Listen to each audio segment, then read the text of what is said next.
practical things that we can do using our individualism in a good way. Think about your strengths or even your weaknesses, and how could you maybe apply them maybe in your own neighborhood. So some of the things that I've seen done, neighbor across the street, we noticed that the leaves are cropping up on the lawn, and we have a neighbor that's elderly that can't keep up with the leaves. So instead of just blowing the leaves in your own yard, just take the initiative to go help a neighbor that way. But that's using your strengths and your individualism maybe in a good way, but there's also ways to become interdependent, which is really good to bring people in. So one of those things is even out of your weakness or the things that you might need help with, all of those things can be used to the glory of God, our strengths and our weaknesses. So I have a neighbor again that she's elderly and she needs company and conversation, and she needs help with things. But my neighbor also bakes a great pie. And so she'll bake a pie every now and then and come over and we'll visit. And we're working together on that relationship. It's not just one-sided. I get the benefit of a pie and we both get the benefit of a good conversation. And then the other thing is sometimes it's a little difficult to, like, how do I initiate something?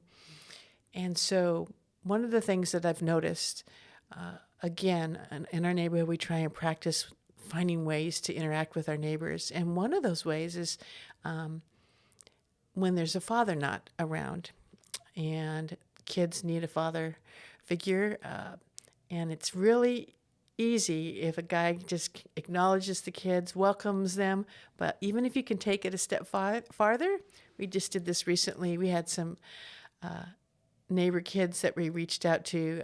My husband was wanting to put Christmas lights up, and he invited the neighbor kids and said he needed their help. And he pulled them in and let them decorate it.